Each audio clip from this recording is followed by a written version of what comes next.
Μαζί το μεσημέρι επιστρέψαμε, κυρίες και κύριοι, και προσκεκλημένος στη δεύτερη ενότητα της εκπομπής μας είναι ο πρόεδρος του ΝΑΟΚ, ο κύριος Γιώργος Δημουλής. Καλώς ήρθατε. Καλή χρονιά κιόλας, να έχουμε όλοι με υγεία. Καλή χρονιά, σας ευχαριστώ για την πρόσκληση.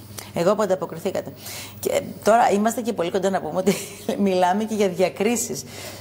Σχεδόν σε όλα τα τμήματα. Στην κολύμβηση, μίνι παιδών, η ομάδα υδατοσφαίρισης δεν το συζητάμε. Ναι, πέρασε πανηγυρικά. Η ομάδα μίνι επέστρεψε από τη Θεσσαλονίκη. Έδωσε 4 αγώνες και κέρδισε τους 3. Και μάλιστα με τον ΠΑΟΚ είμαστε στον γκολ. Ναι, βλέπουμε και τους μικρούλιδες. Γίνεται εξαιρετική δουλειά στην πισίνα από τους άξιους προπονητές μας. Το λέω έτσι με πολύ πεποίθηση αυτό. Και τα παιδιά τους αρέσει και βγάζουν αυτό που ξέρετε είναι πολύ σημαντικό τα παιδιά να παίζουν με διάθεση, με όρεξη, με ψυχή. Να τους αρέσει αυτό για να το απολαμβάνουν και να αποδίδουν. Είναι πάρα πολύ ωραία γιατί μέσα στο κλίμα της ομάδας μαθαίνουν πράγματα, κοινωνικοποιούνται, είναι πάρα πολύ όμορφα και μας αρέσει και εμάς να τα βλέπουμε να χαίρονται. Είναι υγεία να ασχολούνται τα παιδιά μας με τον αθλητισμό και νησί είμαστε με τον υδάτινο στίβο. Αλλά είναι και άλλες ομάδες και η ομάδα οι ανδρών μας πάει πάρα πολύ καλά στην Α2, κέρδισε εκτός έδρας τη ροή. Τώρα παίζουμε την Κυριακή με το Βόλο και καλούμε όλους τους φίλους να έρθουν το μεσημέρι να παρακολουθήσουν την ομάδα μας, όπως επίσης να έρθουν να δουν και τα μικρά μας, την ομάδα που έχουμε Under 11, τα προμήνυ μας, έτσι τα λέμε εμείς, που θα αγωνιστούν για πρώτη φορά σε εθνικό επίπεδο, θα παίξουμε με την Κατερίνη και είναι ωραία εμπειρία. Και καλό είναι να έρθουν και όλοι οι φίλοι να δουν τις ομάδες του ΝΑΟΚ να αγωνίζονται. Είναι και ωραίο θέμα βέβαια να βλέπεις στην πισίνα τόσο μικρά παιδιά να παίζουν αγώνες σε τέτοιο επίπεδο. Είναι πάρα πολύ όμορφο, ειλικρινά. Τώρα θέλω να πω το εξής, ότι βρισκόμαστε σε αυτό το πλαίσιο και επειδή λέγατε και για την ομάδα υδατοσφαίρισης, τώρα για κατά ψέματα οδεύει για την πρώτη. Τι θα κάνετε εκεί? Εντάξει, θα την υποστηρίξουμε την ομάδα. Είναι χαρά από τη μία και είναι πολύ σημαντικό, αλλά καταλαβαίνει και ο καθένας τις δυσκολίες. Τα έχουμε υπολογίσει όλα, είναι μέσα στις δυνατότητές μας και θα την υποστηρίξουμε με όλη τη σημασία της λέξης. Τώρα, καταρχήν να ανέβουν. Μα λέμε περισσότερα πράγματα, γιατί αυτή τη στιγμή διεκδικούν την άνοδο, είναι στις πρώτες θέσεις. Θα κάνουμε αυτό που πρέπει, έτσι ώστε να, αν με το καλό αξιωθούν, να έχουν μια αξιοπρεπή παρουσία στην Α1 εθνική κατηγορία, με τον Ολυμπιακό, με τη Βουλιαγμένη, με αυτές τις ομάδες. Λοιπόν, θα την υποστηρίξουμε γιατί ο ΝΑΟΚ έχει προβλέψει και γι' αυτό και έχουμε τη δυνατότητα να υποστηρίξουμε την ομάδα που σίγουρα οι απαιτήσεις θα είναι πολύ περισσότερες, πολύ μεγαλύτερες. Όμως είμαστε προετοιμασμένοι γι' αυτό. Εξάλλου και η Ομοσπονδία, η ΚΟΕ, να ξέρετε ότι ενισχύει μια σεβαστή χορηγία τις ομάδες που συμμετέχουν στην Α1 για να μπορούν να ανταποκριθούν στις ανάγκες του πρωταθλήματος. Πιστεύω και είναι μια βάση αυτό με το οποίο ξεκινά. Είναι μια βάση οικονομική με την οποία ξεκινάει. Είναι θεσμοθετημένο, δεν είναι υπόσχεση, έτσι, που σημαίνει ότι είναι δεδομένα το ποσό της επιχορήγησης από την Κολυμβητική Ομοσπονδία και με αυτά που οι προσωποφόρες χρήσεις του ΝΑΟΚ μας δίνουν τη δυνατότητα να ονειρευτούμε την ομάδα μας, γιατί όχι στα σαλόνια στην Αλφα-Εθνική. Και να τα καταφέρει και να σταθεροποιηθεί εκεί. Και να σταθεροποιηθεί σίγουρα, γιατί κοιτάξτε, ο ΝΑΟΚ έχει παράδοση. Ήταν στην Αλφα-Εθνική τη δεκαετία του 70, του 80, του 90, το 2000 πάλι, 2010, δηλαδή η ομάδα 12 ήταν μία από τις πιο παλιές ομάδες στην ελληνική υδατοσφαίριση. Οπότε δεν είμαστε πρωτάριδες από εθνικές κατηγορίες, ξέρουμε τις ανάγκες, τι σημαίνει πρωτοεθνική, γι' αυτό και από τώρα μεριμνούμε έτσι ώστε η ομάδα να ανταποκριθεί στις ανάγκες του πρωταθλήματος όταν και αν με το καλό ανέβουμε. Γιατί μπορεί νομίζω ότι οι περισσότεροι τουλάχιστον να καταλάβουν και να καταλάβουμε ότι για να σταθεροποιηθεί η ομάδα εκεί θα πρέπει να υπάρξουν και μεταγραφές. Κοιτάξτε, που σημαίνει επιπλέον κόστος, έτσι αυτό. Λελογισμένα θα γίνουν όλα ξαναλέω άλλη μια φορά, η ομάδα να έχει μια αξιοπρεπή παρουσία. Ναι, ναι. Όμως δεν θα ξεχνάμε και το εξής, ότι αυτή τη στιγμή ο ΝΑΟΚ εδώ και χρόνια έχει δημιουργήσει μεγάλη βάση στις υποδομές και η ομάδα μας έχει και δικά της παιδιά. Βέβαια. Δεν σημαίνει ότι αυτό είναι το δεδομένο. αν βγήκαμε και θα ξεχάσουμε τα παιδιά τα δικά μας, τα παιδιά τα δικά μας θα έχουν θέση. Αυτή είναι η βάση, αυτή είναι η ουσία. Ακριβώς. Θα γίνουν λελογισμένες προσθήκες σε θέσεις που θα έχει η ομάδα ανάγκη, ας πούμε. Ναι, ναι. Και όπου κρίνεται από τον προπονητή μας και από το staff το προπονητικό. Καλά να είμαστε, υγεία να έχουμε, να τα δούμε αυτά. Εντάξει, όμως υπάρχει δραστηριότητα και στα άλλα τμήματα. Να πάμε στην κολύμβηση, που και εκεί είδαμε τις διακρίσεις. Στην κολύμβηση ξεκινούν οι διακρίσεις. Καταρχήν είναι πολύ σημαντικό, ο ΝΑΟΚ ξαναείνει ο ΝΑΟΚ του παρελθόντος. Έχει αρκετά παιδιά στην πισίνα, δουλεύει με άξιους προπονητές και αυτό το αναγνωρίζουν οι γονείς και μας εμπιστεύονται τα παιδιά τους. Και σιγά σιγά αρχίζουν και χτίζουν τα όνειρά τους, κατακτούν διακρίσεις και αυτό είναι πάρα πολύ ελπιδοφόρο, έτσι, για τα παιδιά και για τον όμιλο, γιατί ξαναλέω, εγώ σαν διοικητικός παράγων τώρα που ασχολούμαι αρκετά χρόνια, ζήσαμε και δύσκολες εποχές που ο όμιλος είχε μείνει με 15 παιδιά. Δεν θέλουμε αυτό να ξανασυμβεί. Έτσι, αυτή τη στιγμή, δόξα τω Θεώ, το τμήμα κολύμβησης έχει πάνω από 100 παιδιά. Ναι, πάρα πολύ σημαντικό.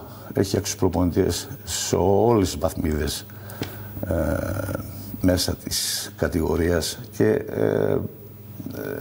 το υποστηρίζουμε όσο μπορούμε, γιατί και εκεί θέλουμε ο ΝΑΟΚ να είναι πρωτοπόρος όπως ήταν στο παρελθόν.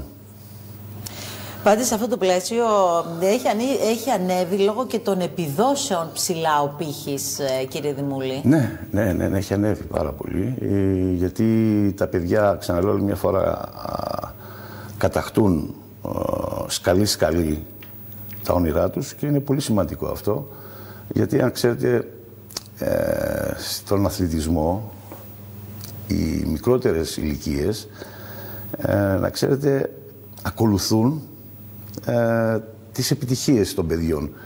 Και ένα παιδί το οποίο βλέπει θέλει να φτάσει στον αθλητή που διακρίνεται. Και αυτό είναι πάρα πολύ ωραίο. Να έχεις πρότυπα ακριβώς. Και να τα ακολουθείς. Και είναι πάρα πολύ σημαντικό. Το βλέπουμε εμείς και το χαιρόμαστε. Το απολαμβάνουμε, ας πούμε. Δηλαδή, την επόμενη εβδομάδα θα φύγει ένα λεωφορείο 50 που θα έχει μέσα 2 αποστολές. Θα έχει την ομάδα την εφηβική του ομίλου που ξεκινάει το Πανελλήνιο στη Θεσσαλονίκη. Εφήβων. Και η ομάδα των νέων αθλητών μας στην κολύμβηση που θα πάει να κουμπίσει τα όρια για να πάει στο Πανελλήνιο πρωτάθλημα. Οπότε όλη η οικογένεια του ΝΑΟΚ θα είναι μέσα σε ένα λεωφορείο και που θα πάνε σε διαφορετικά κολυμβητήρια. Ναι. Η ομάδα Πόλο θα αγωνιστεί στο κολυμβητήριο της Νεάπολης και τα παιδιά της κολύμβησης θα είναι στο Ποσειδόνιο. Θα είναι και δική μου τιμή, θα ακολουθήσω, θα είμαι αρχηγός αποστολής και στις 2 ομάδες και θα είμαι μία στο ένα κολυμβητήριο, μία στο άλλο για να μπορώ να απολαύσω τα παιδιά μας και την προσπάθειά τους. Αυτή είναι η ομορφιά τώρα, έτσι δεν είναι, νομίζω. Να βλέπεις τα παιδιά να μπαίνουν στο στίβο, να πηγαίνουν σε τέτοιο επίπεδο αγωνιστικό και να έχουμε διαρκήσει να το παλεύουν. Ναι, είναι πάρα πολύ σημαντικό. Είναι πάρα πολύ σημαντικό και πολύ όμορφο και αυτό που έτσι κρατάμε κι εμείς είναι μέσα στα βλέμματά τους, είναι ευδιάκριτο αυτό, αυτή η χαρά, οπότε είναι και δική μας χαρά, να ξέρετε. Είναι πολύ μεγάλη δική μας χαρά. Ξέρετε, είναι και μια αγωνία όλων των γονιών πάντως, να το πω αυτό. Τώρα, κακά τα ψέματα και με τα δεδομένα, λέμε πολλές φορές για τις διακρίσεις των παιδιών και στον υδάτινο στίβο και στο στίβο και λέμε και για τις υποδομές και για τα προβλήματα και αναλογιζόμαστε μερικές φορές τι θα γινόταν και πού θα φτάνουν αυτά τα παιδιά αν οι συνθήκες ήταν διαφορετικές, κύριε Δημούλη. Κοιτάξτε, να σας πω κάτι. Είναι λυπηρό. Και ξέρετε, το βάζουμε και στο επίπεδο του ότι εντάξει, κάθε φορά λέμε τα ίδια και τα ίδια. Γινόμαστε και βαρετοί. Το έχω ξαναπεί, κοιτάξτε. Όλα τα παιδιά να διακρίνονται, αυτό δεν μπορεί να συμβεί. Είναι όχι, βέβαια. Ρεαλιστικά, βέβαια. Αυτό που όμως που μένει είναι αυτό που το παιδί κατακτά μέσα από αυτή την κοινωνικοποίηση, με την ενασχόληση στον αθλητισμό, να μαθαίνει να αγωνίζεται, να μαθαίνει να ητάται, να μαθαίνει να νικάει, πώς να διαχειριστεί την νίκη, όλα αυτά τα συναισθήματα τα όμορφα. Αυτό είναι μια πρίκα για το παιδί. Αυτό το ακολουθεί στη ζωή του. Κάποια παιδιά διακρίνονται, παίρνουν μετάλλια, κάποια άλλα δεν καταφέρνουν να πάρουν μετάλλια. Όχι, αλλά έχουν κερδίσει όμως όλα. Έχουν κερδίσει μια μάχη που τα προετοιμάζει στη ζωή και όταν αύριο μεθαύριο στην εφηβεία έχουν ένα εμπόδιο, θα το ξεπεράσουν πολύ πιο εύκολα. Νικητής στη ζωή είναι αυτός που μαθαίνει να χάνει. Μπράβο. Λοιπόν, και αυτό το αναγνωρίζουμε στα παιδιά, γιατί τώρα, σας ξαναλέω, συναντάω παιδιά τα οποία έχουν πάει στο πανεπιστήμιο, έχουν πάει στο στρατό και γυρίζουν και μου λένε, μας λένε, όσοι είμαστε ακόμα τέλος πάντων, σας ευχαριστούμε πολύ για αυτό που μας προσφέρατε. Που για μας δεν είναι, είναι χαρά μας να βλέπουμε τα παιδιά. Δηλαδή αυτό είναι πολύ σημαντικό. Είναι τα εφόδια που παίρνουν και ο χαρακτήρα που φτιάχνουν μέσα από αυτή την ενασχόληση. Το καταλάβατε? Εντάξει, η διάκριση, το μετάλλιο είναι όμορφα, είναι κάτι ωραίο που φωτίζει όλα τα παιδιά να φτάσουν εκεί και δίνει, αλλά αυτό που διαδρομή. μένει, ναι, ακριβώς, είναι αυτό το ταξίδι το οποίο σε δυναμώνει, σε κάνει σφριγγυλό, σε κάνει ανθεκτικό, σε κάνει δυνατό, σου μαθαίνει βασικές αρχές που πραγματικά πρέπει σε κάθε οικογένεια τα παιδιά αυτά να διδάσκονται και να προχωρούν τη ζωή τους. Και αυτό είναι πολύ σημαντικό να ξέρετε. Αυτό έλεγα προηγουμένως και η αγωνία του γονιού, του κάθε γονιού, το να ακολουθήσει στο παιδί του μια υγιή διαδρομή. Ακριβώς. Και μέσα από τον αθλητισμό, ή μάλλον και μέσα από τον αθλητισμό, γιατί Ακριβώς. Υπάρχουν και άλλοι τομείς που είναι επίσης υγιείς και μπορούν να βοηθήσουν τα παιδιά, αλλά και μέσα από τον αθλητισμό κατακτάται αυτό. Και είναι πολύ σημαντικό να υπάρχει αυτή η δυνατότητα να ασχοληθούν με τον αθλητισμό σε όποιο τομέα το κάθε παιδί επιθυμεί και αρέσει. Βλέπουμε τα παιδιά μας στη διαδρομή να αλλάζουν πολλά αθλήματα, να αλλάζουν αθλητικούς χώρους, αλλά η ουσία είναι να περνούν μέσα από αυτούς τους χώρους. Γιατί μόνο να κερδίσουν μπορούν. Σίγουρα. Εκείνη τα εφόδια τα πολλά. Τα εφόδια για τα παιδιά που πρέπει να έχουν στη φαρέτρα τους και με βεβαιότητα αυτά τα εφόδια θα τα χρησιμοποιήσουν στα δύσκολα και δύσβατα σημεία της ζωής. Καταλάβατε? Και αυτά είναι που πραγματικά κάνουν τη διαφορά και τα παιδιά προχωρούν στη ζωή τους. Ξεπερνούν τα εμπόδια, μαθαίνουν και παίρνουν διδάγματα από τις ήττες, είτε από τις νίκες, είτε από τις χαρές. Αλλά το βασικό είναι ότι κοινωνικοποιούνται. Πάρα πολύ βασικό. Πολύ σημαντικό. Έτσι, δεν είναι παιδιά που απομονώνονται και δεν γνωρίζουν ο ένας τον άλλον. Είναι παιδιά που μέσα από την φιλία, μέσα από την κοινή προσπάθεια, μέσα από τον κοινό στόχο καταφέρνουν πολλά. Και αυτό είναι το υπέροχο που δημιουργείται και αυτό το βλέπουμε τώρα και το καμαρώνουμε κιόλας, γιατί δεν έχουμε τίποτα άλλο να καμαρώσουμε. Ξέρετε κάτι, εμείς ως γονείς δεν ψάχνουμε τους πρωταθλητές, ψάχνουμε εκείνους οι οποίοι θα μπουν σε αυτή τη διαδικασία και στο τέλος θα βγουν χαρούμενοι. Χαρούμενα παιδιά, χαρούμενα αγόρια, χαρούμενα κορίτσια. Αυτό ψάχνουμε. Ακριβώς. Λοιπόν, γίνεται δραστηριότητα στον Όμιλο και θα ήθελα, για να μην αδικήσω τα άλλα τμήματα, και στη συνδυοπλοεία γίνεται πολύ σοβαρή δουλειά και στην κοπηλασία. Προετοιμάζονται τα παιδιά τώρα για τα πανελλήνια που θα ξεκινήσουν 2-3 μήνες. Και στην ιστιοπλοεία είχαμε και διακρίσεις στο περιφερειακό. Είχαμε ένα χάλκινο μετάλλιο με τον πιο μικρό μας αθλητή, τον Γιώργο τον Τσατσόπουλο. Πήρε στην κατηγορία προμήνη χάλκινο μετάλλιο και άλλες 2 θέσεις, 9η και 12η θέση. Να ξέρετε, στην ιστιοπλοεία είναι πάρα πολλά η συμμετοχή στις κατασκάφη, μπορεί να είναι και 50 στην κατηγορία, ας πούμε. Λοιπόν, και εκεί προετοιμάζονται τα παιδιά και εκεί το χαίρονται, το απολαμβάνουν. Οπότε παροτρύνω τους γονείς να μας φέρουν τα παιδιά στον Όμιλο, όποιο άθλημα να δοκιμάσουν ακριβώς, είτε είναι η ιστιοπλοεία, είτε είναι η κοπηλασία, είτε είναι η κολύμβηση, είτε είναι η υδατοσφαίριση. Εμείς έχουμε τους καλύτερους προπονητές, το λέμε με πολύ καμάρι αυτό, είναι παιδιά όλοι επιστήμονες του αθλητισμού και πραγματικά αγαπούν τα παιδιά, είναι παιδαγωγή πάνω απ' όλα και αυτό είναι πολύ σημαντικό. Δεν επιλέξαμε τυχαία κάποιους προπονητές. Όχι, γιατί ξέρετε και η αγωνία σε όλο αυτό το πλαίσιο το πρώτο είναι η εμπιστοσύνη. Ακριβώς. Λοιπόν, πλέον είμαστε σε ένα πολύ καλό δρόμο και χαιρόμαστε με τις χαρές των παιδιών.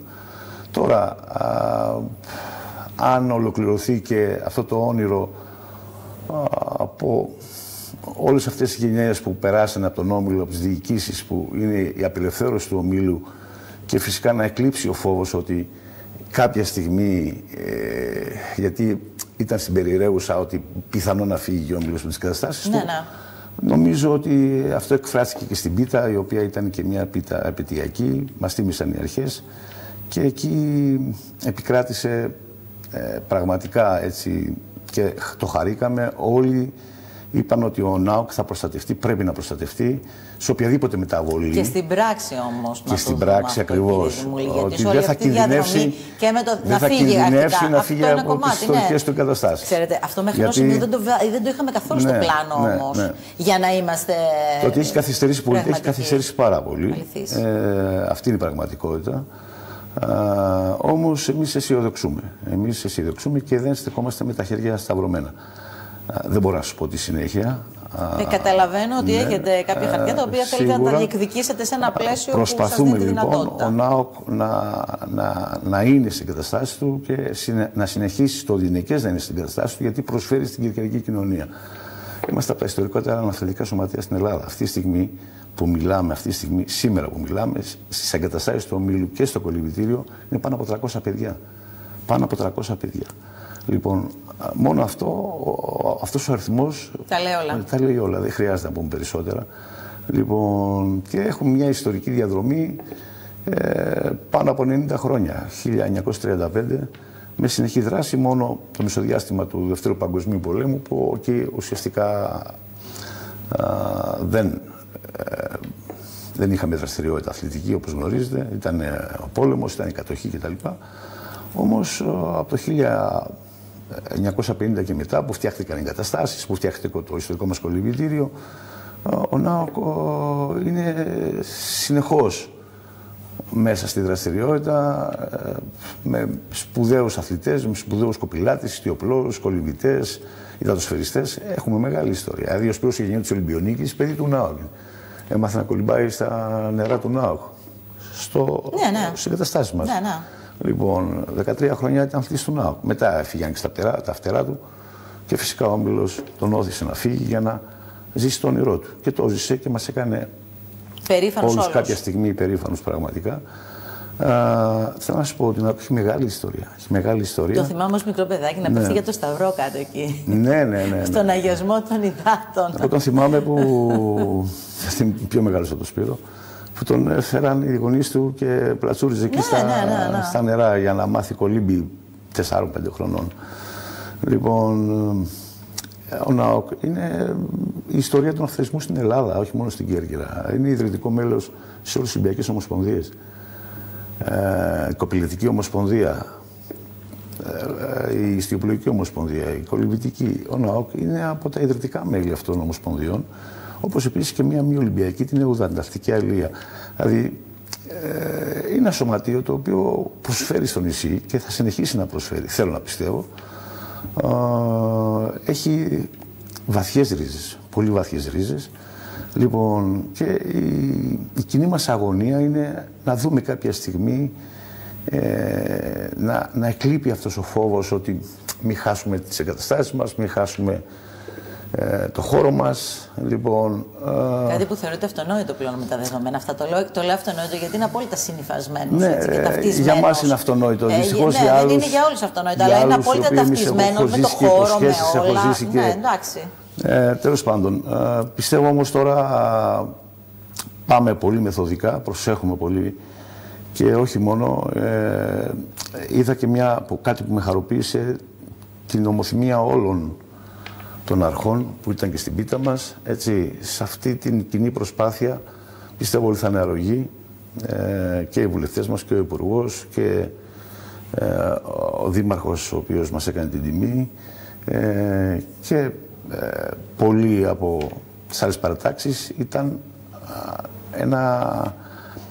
ένα πάνδημο αίτημα. Δηλαδή,